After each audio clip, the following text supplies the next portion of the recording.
Hello there everyone, welcome back. It is time for match 5 as we go up once again against the orcs in Esados? Is that how you pronounce it? I'm hoping it is.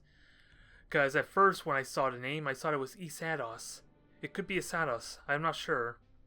I'm not sure if I'm doing it right. I'm going to stop trying because it seems to be a recurring thing that I do. But nonetheless, I am first pick here and I'm feeling pretty confident going into a space station assault. One, because I seem to have crushed them so easily in the last attempt, or at least match 2 when I was going up against his orcs, and the Dictator is quite powerful here due to the fact I know he tends to go really heavy on torpedoes, or at least he has been on the defensive. Haven't really seen so much of his aggression there, aside for the one, the Death Dealer is the only one that really has the mega cannons, and any like regular light cruisers bashes he's kind of neglecting more often than not.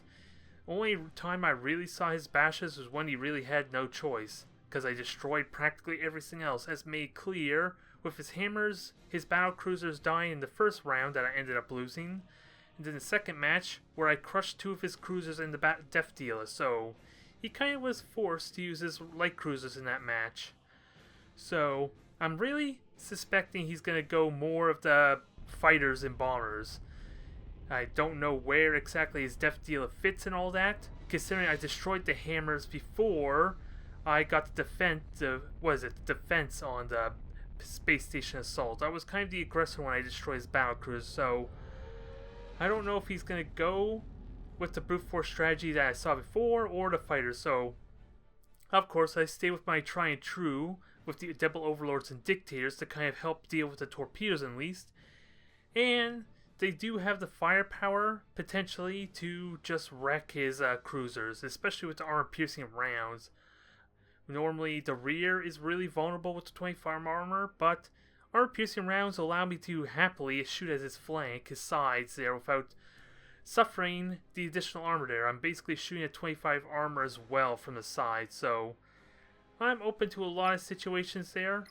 Open to a lot of ways you could attack, and instead of using my mines like I normally do, I decide to instead use them as more of a blockade, kind of like how we saw with Gentek there in my last match when he did it in the space station defense there. He just made a straight line.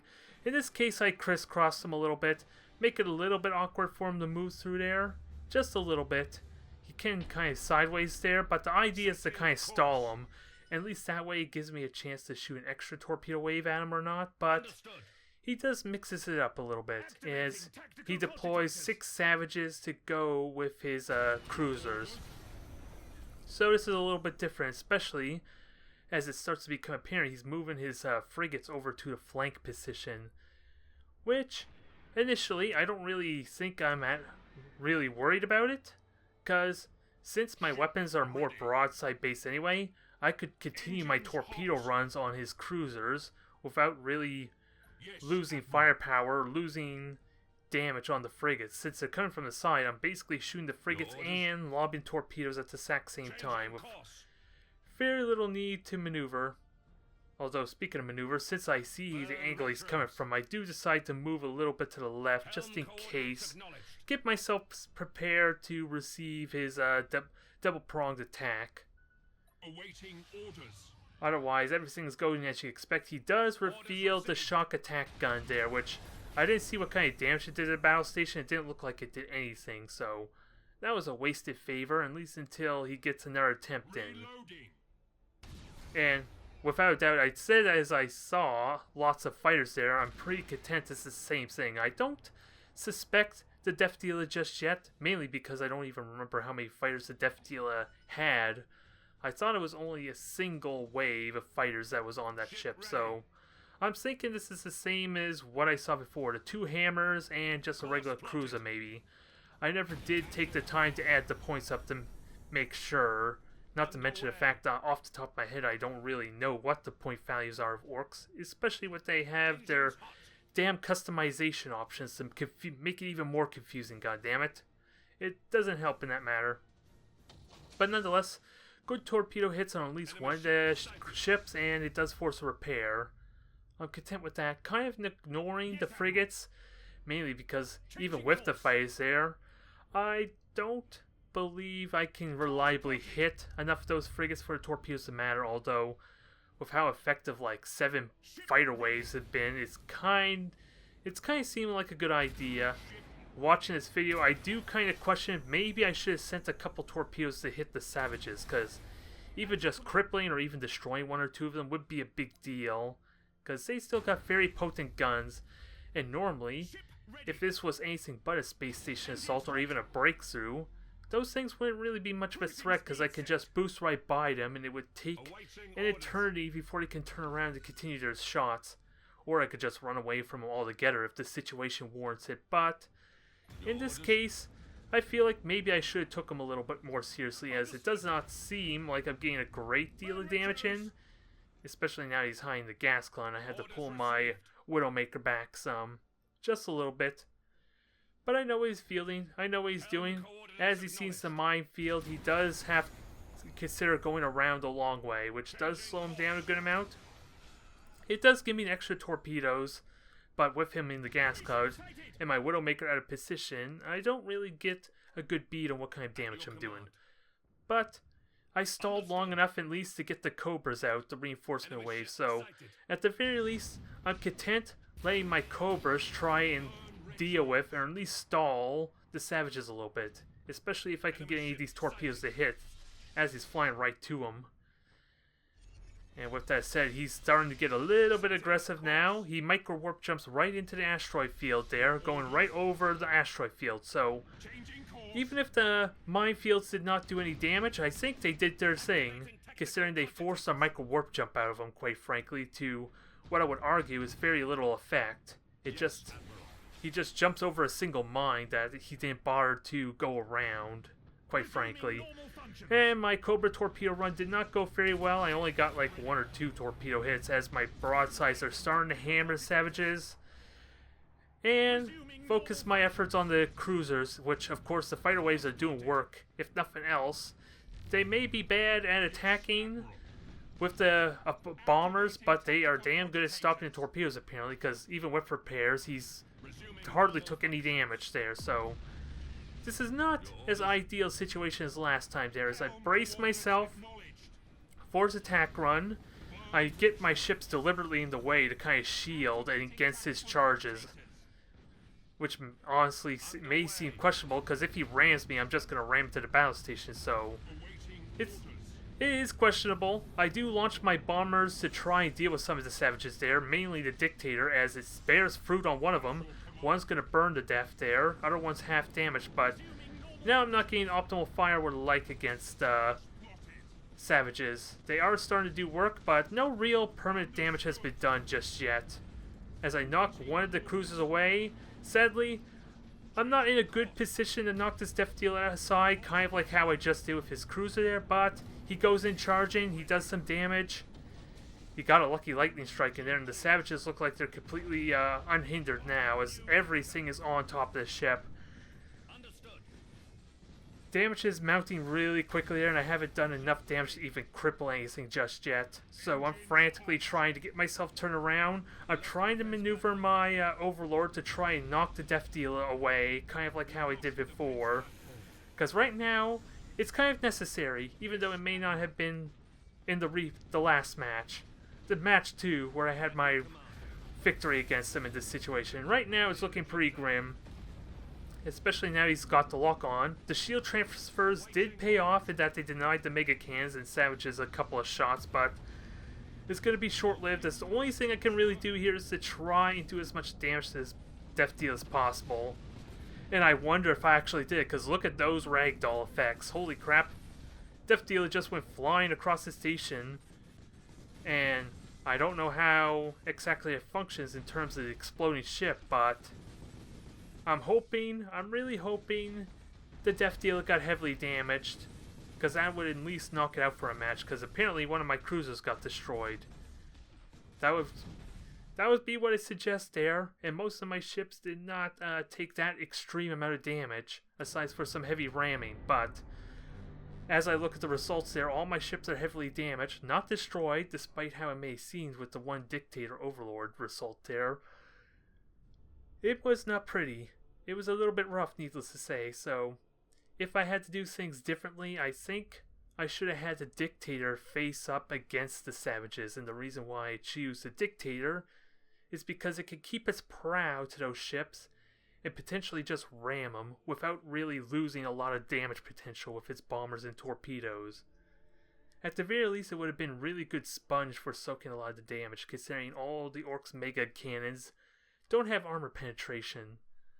So, I think that's the one big thing I could have done differently there, on top of the fact that if I could have somehow positioned myself better to knock his death dealer aside, kind of like how I did with that cruiser before he charged in there, I think that would have turned a lot more differently. At the very least, I would have had so much more time to just destroy his ships, even if that was a loss anyway. Which is probably the most important thing, considering that was a battle cruiser, his battleship, and a regular cruiser. He was fielding some pretty big heavy hitters there, so any destructions of any kind would have paid off hugely. And now I'm in a very awkward predicament, because the match he decided to choose was an assassination, and we all know how pressed for time I'm going to be for this one here. I am still okay with the situation, I just am very uncomfortable because of the time limit. Because since we've seen his hammers and cruisers all basically fighters and torpedoes, I don't have to worry at least about his cruisers and that having a lot of burst damage potential, really massive close range damage anyway, so long as I can mitigate the torpedo damage. But still, the wall's kind of against me a little bit, ironically enough, considering I'm going to be chasing after an orc who's going to barricade himself in the corner of the map. That's exactly what he does there, so the situation becomes, what corner is he going to wedge himself in? Because I'm going to try and do a little bit of a gambit here. Judging by the layout of the map, I'm going to try and determine which corner he's going to go in. I may be deploying the middle now, but to try and save up on time, get a better formation, I try and judge what the best defensible spot is for him. And ultimately, I predict, with the asteroid field on the right, and keep an eye out for structures or anything else he can hide behind, I determine he's going to deploy over to the right corner. I invest in this here. I would be a little more greedy with this. I probably should have, maybe.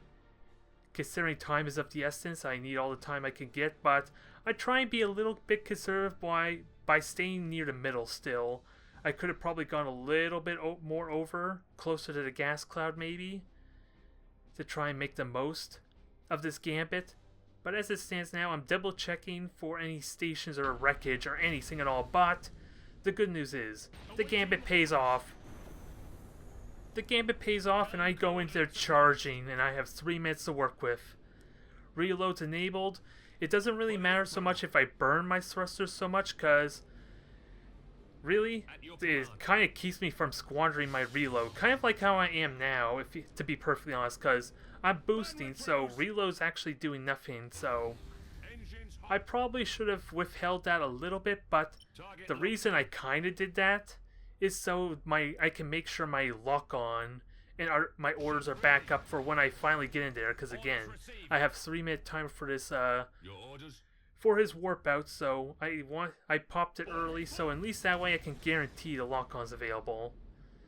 I do recharge a little bit there, just to kind of not have the stasis bomb try and slow me down any more than it needs to.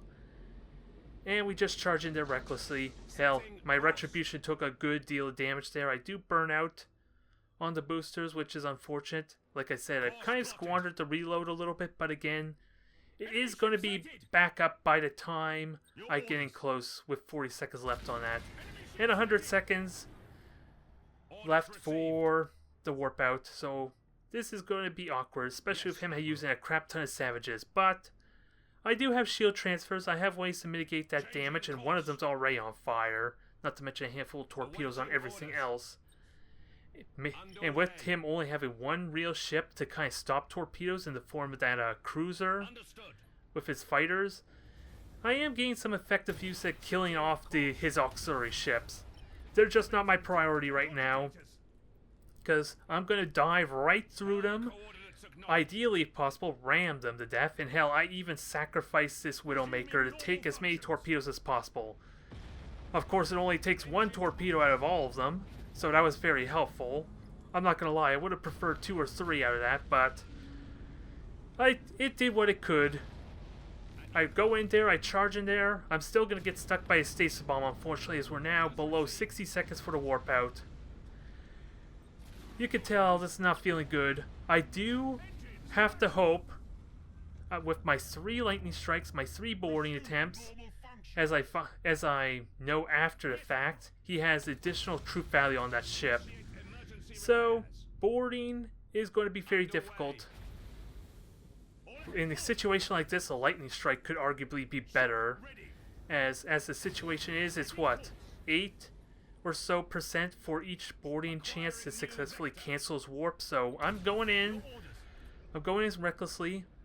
I'm trying to get ready to intercept him as he charges on out. I take the hits. I have my lock on to maximize the broadside attempt, and I have the generator prioritized. I need to get really lucky to kind of do the damage I need to as I get in an awkward situation where all the ships ram each other. But I do have a micro warp jump still to get in close and get ready for the boarding attempt. Of course, the weapon fires a little bit squandered a little bit, but he does something interesting. He actually micro warp jumps out. And I'm not in an actual good position to respond to that. So, considering my frantic state, I know he micro warp jump out. I feel like I got more time, but he's just boosted away. And just to let you know, folks, he upgraded his engines for the extra 25 speed. The downside is that keep in mind that there's a 20% chance his engines are gonna break. So every time he boosts away from me, he is tempting fate. Even though I failed to get any critical hits despite taking out 300 health with lock-on macro batteries, he is still unhindered as he kind of tries to suicide his cruiser into me. And it's doing a good job of doing that, but I think there was a little bit of bug in his thrusters, as you can see it kind of boosting forward a little bit to continue to ram me incessantly. So he got the better end of that deal, even though it refused to stop boosting. So my retribution, despite the noble attempt to try and chase and do extra damage, is going to get destroyed. It's going to burn to death. Not much I could do about this situation. I could have warped it out, but I needed all the firepower I could get, and the retribution was kind of the best situation. I just was not expecting him to micro warp jump out, to be honest. Otherwise, my retribution could have just kept its heading when I did my jump to kind of intercept it a little bit better and avoid getting killed by the Terror ramming it. So now we're in an odd predicament because I have no way to reliably tell when his warp jump's available, but I am slowly catching up because even with his additional speed, he's only going like 350, 300. Well, actually, it could be higher than that. He's going like 330 at this point, so he's easily going at like 309 speed. Whereas if he did not have that speed increase to his boosters, he would only be going 330 or something, which is just barely faster than my ships with the regular boosters. So he is able to keep good distance to me just because of the extra upgrade. So, like I said before, he is tempting fate. He is really tempting fate with his engines not breaking on him. Because I don't honestly know if the engines are going to break before or after the boost itself. Because I actually haven't played with orcs enough, especially with that upgrade, to honestly know. As he attempts another boost, a bit of an odd choice as he boosts sideways for allow me an opportunity to get in close. I am almost within striking range. I'm at least within macro range, so if I can somehow get a window to shoot down the shields, I at least have the lightning strikes available to cancel his warp. This is still very frantic, very stressful time, because I feel like odds are massively against me, especially now as he attempts to warp out. I repeat, this is like an 8% chance to board with 3 attempts. It even said right there, I get the luck of the draw. I get the luck of the draw. I cancel the first attempt. But with his health pool as it is, and the fact I'm now in armor-piercing range, I still need to take out his ship before the next warp out. Or at least kill his generators, which is still the priority here. Even though I'm pretty certain in this frantic rush I did try to prioritize the engines when he started running away from me. I get some amazing torpedo hits and I kinda need them right now. I shot down his fighters from the close proximity, but I still need to do damage. And amazing as 25 armor is doing there, he is going to get away. But what interestingly enough happens, he insubordinates. Normally that would be a horrible thing for me because I can't cancel it, but out of pure instinct, pure habit, he actually canceled the insubordination for me. He canceled the warp out. Which, as a result, does reset the 30-second warp out. It does reset the warp out. He could have gotten out there because I would not have been able to cancel that. I don't think I would have had the damage potential. Fate has bestowed me with this victory. And please don't laugh at him because I did the exact same thing not too long ago in my Twitch streams where I canceled insubordination on my retribution when I had intended to let it warp out. His space station assault, so I know that feeling. Only for him, it literally cost him the match. So I honestly feel bad for him in this scenario.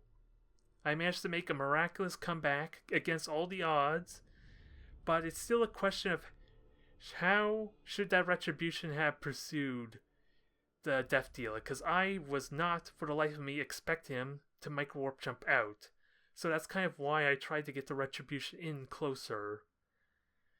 But if I kept the heading I did when I did the jump, the retribution could have probably did the work it needed to without me relying on that dang lucky board attempt. I'm not gonna lie. But how in the world was I gonna predict a micro warp jump? I honestly couldn't tell ya. Because if he tried to warp out there, I could have boarded him, attempted some lightning strikes at least with the tyrants, if nothing else, but oh, I'm so ecstatic and relieved that that actually happened though. And now that we have a proper fair fight, opposed to the dang orcs trying to do this, the one thing you would not expect from orcs is to run the hell away. As I'm promptly going to say in the chat in a moment, he ran away with the slow ship in the game. Even if he did have the speed boost, it still was tempting fate, because he did what, 4 boosts there? All of them had a 20% chance to kill his engines, but to be fair, he may have still has repairs available, so it may not be as drastic as I'm making it out to seem.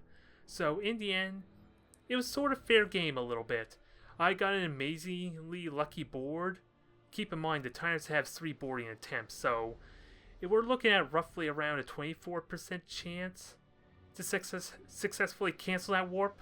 All of them though were like 8% each though, so if the shields were down, I kind of would argue the lightning strike would have been better in that situation, but it depends on how you consider one attempt that was like what, a 20% chance. What, he upgraded his troop value, so he was at 79, so it actually would be like a 21% chance to cancel his warp out, or go with 3 attempts of 8%, which would have been 24. So it's arguable the lightning strike probably would have been better, but his shields were up, so that's kind of not a factor, quite frankly, unless I waited for my macro batteries to hit him, which is tempting fate a little bit, perhaps, but still, that is finally behind us.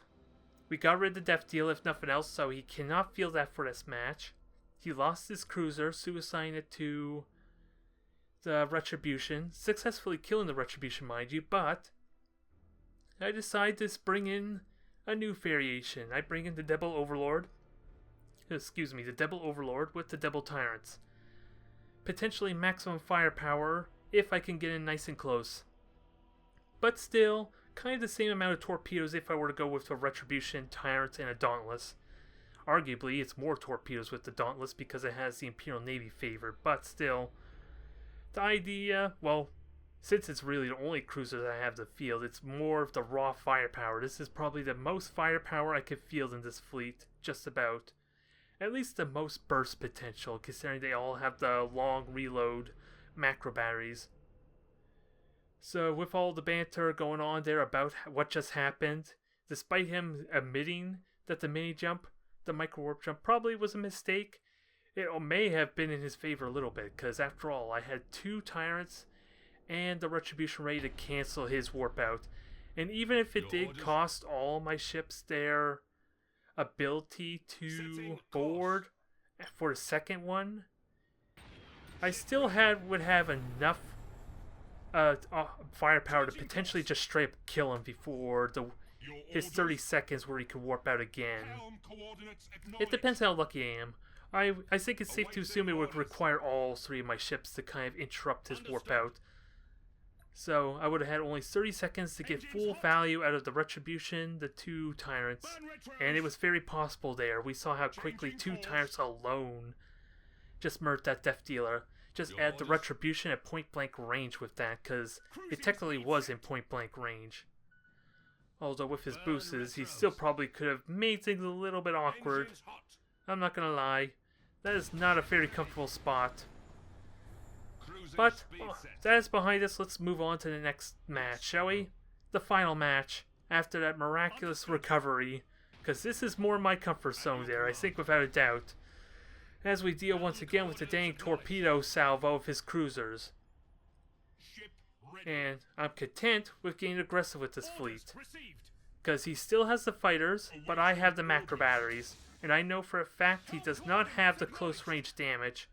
Although he is getting pretty damn successful at the damn shock attacks, as he kills the prow immediately after my damn repairs, the jerk. The nerve of him. So I'm down on torpedoes anyway, but the strategy still remains the same. I just gotta try and weather these torpedo storm as I get in, dodge as many of them as I can, get what shots I can in, and hell, looking at the one hammer there, he has 4 fighter squadrons, which basically means he has no close range fire to that ship at all. So, ladies and gentlemen, you're going to be in for a nice little chaotic treat as I prepare myself for the charge in that's going to happen. And I tell you, this is going to get up close and personal in a moment. I'm just basically waiting for one more torpedo salvo and trying to soften up with some of his ships, so I can figure out what ships to prioritize and focus on. As we are ready to go on in close. I don't do it in an aggressive, spectacular fashion, but it is inevitable. It is inevitable. As I fire my last torpedo wave, we are going in for point blank range. Macro batteries are going to be utilized to their fullest, and it's going to be lots of guns versus Imperial Navy macro cannons. It's going to get hectic. It's going to get brutal.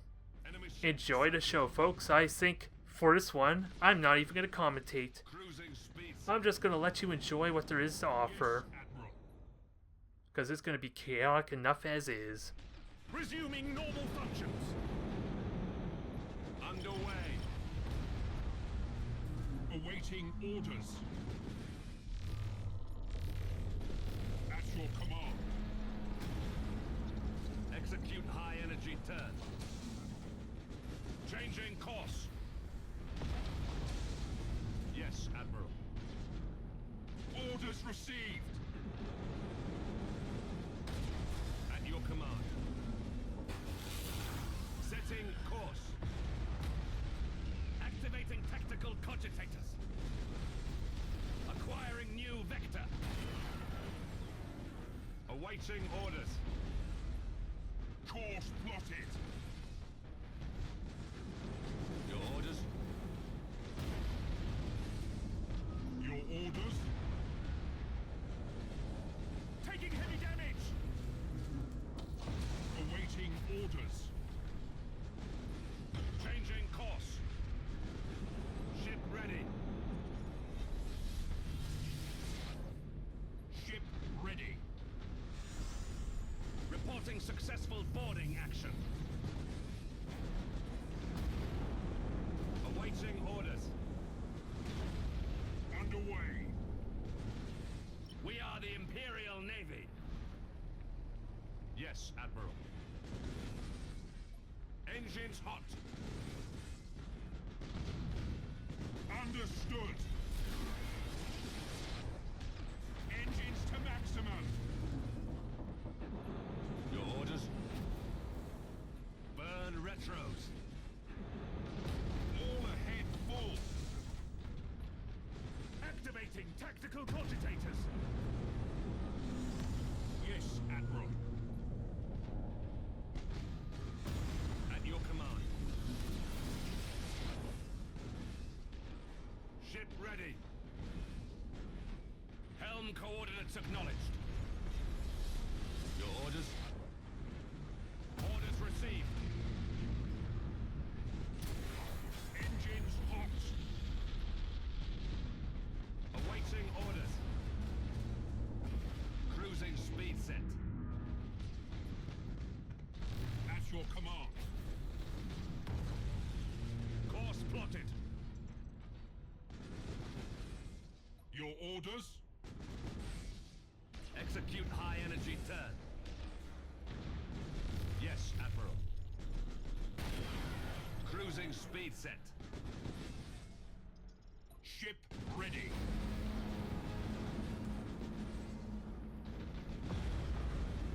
Burn retros. Ship ready. Understood. Cruising speed set. So, I am not gonna lie, this may have been the stupidest thing I ever did for a YouTube video, just be completely silent and let the game do all the talking for me. Because quite frankly, there's so many factors going on here that you may not have even noticed with how hectic that was. There were so many stray torpedoes that went flying and destroyed a handful of his savages. There was the one attempt where I tried to, I would say successfully, dodge one of his ram attempts by just high energy turning out of the way and then having my engine just smash his cruiser as he goes by. There were so many things you could practically just repeat and watch over and over again and miss all and still have little details you may have missed. This could have been the stupidest thing I ever did or the best thing. It was probably a hell of a show though, cause be honest, you would have rather preferred this type of fight than just a damn boring torpedo wars, let's be fair. I know you folk. As interesting as torpedo wars may have been, and I probably would have lost that bout anyway due to lack of fighters, this was far better. As the turnaround is real, the comeback is real. I don't know if I was just seriously lucky or I was just persistent. I'll let you folks be the decider on that. But nonetheless, we came back from the brink, especially after losing against Space Marines before. I was a little bit shaken. Just a little bit. But that felt so good.